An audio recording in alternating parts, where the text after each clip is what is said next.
Richard? Yeah? How much is the book? $5.95. $5.95. $5.95. Say what? Actually, it's $6.95.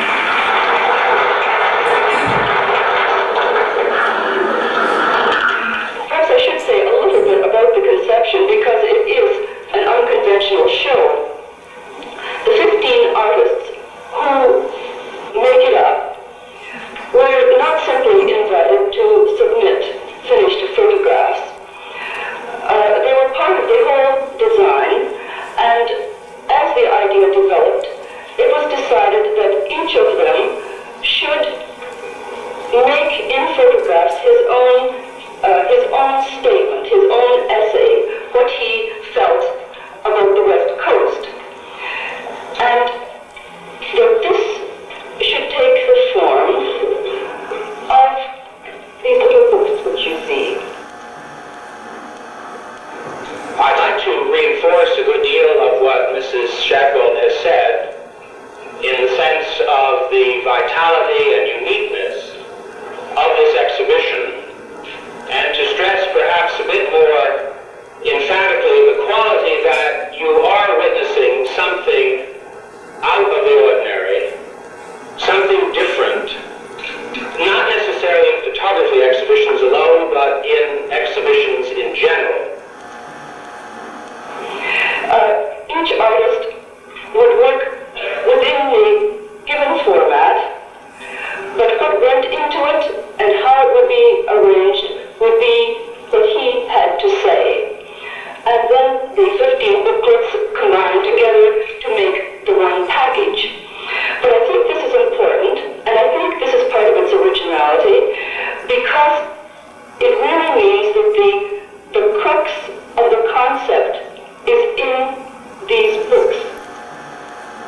And that is that by and large, when one goes to a gallery, you see the rare masterpiece, the original work, so to speak, on the wall, go home with a catalog, because of reproductive processes and this sort of thing, is only an approximation and a denomination of what you have experienced and seen in the gallery presentation.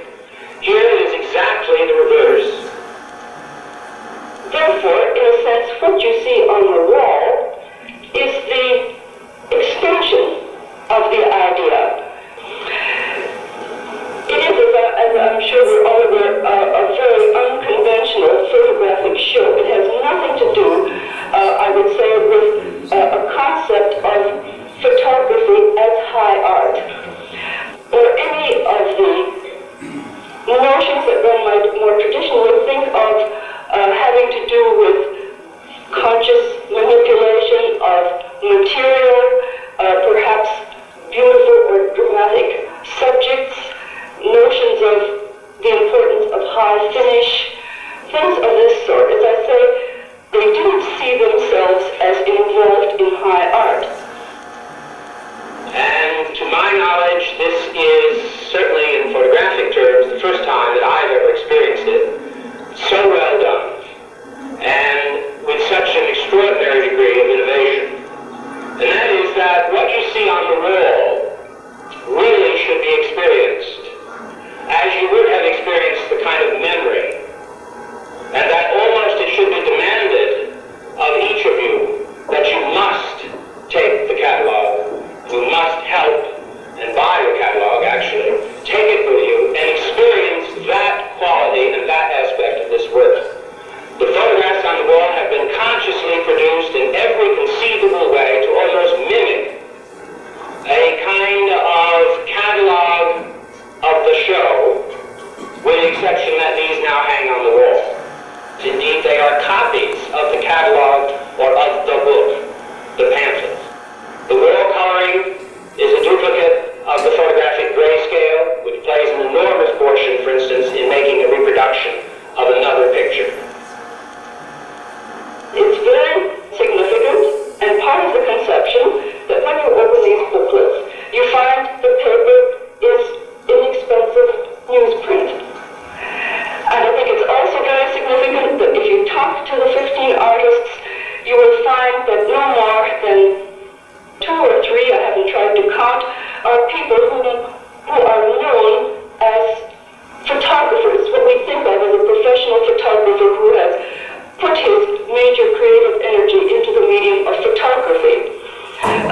They are rather artists in this present instance who are working in the medium of photography and using it not to make precious objects for contemplation, but using it rather to make records of their ideas as artists, to trace their activity, their movements as artists, perhaps to say something about their way of life, or perhaps it would be better to say something about their attitude to life.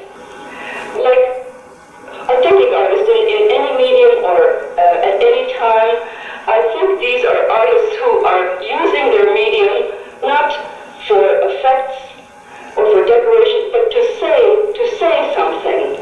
And I think, as I say, that what they are saying has something to do with lifestyle, not with a stance, but values that they find in living. And for instance, one might come, I think, to a West Coast photographic show and expect to see featured spectacular mountains and beaches and trees and so on.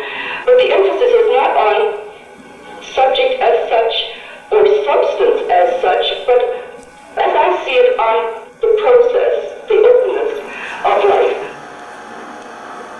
The other quality that seems to me to be indicative of these observations on Canadian photography is the fact that a group of men and women can come together, 15 of them, and suppress any kind of overt egotism to produce a work which is uniform in its brilliance and its statement, but is also uniform in the sense that each man is given the same start.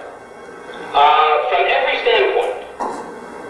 And I simply want to point out and say in that context that the vitality, the real meaning, the aesthetic base of this exhibition is that no image and no person is any greater or any more dominant in its characteristic than any other.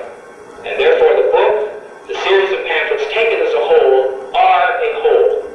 This is a unit. And each should be seen in that context, and each man should be seen in that context. Two men have been singled out for kind of pulling it all together. And that indeed is a most Herculean job. But when it comes right down to what they have said and what they've done, it is a coming together of people with no single outstanding one.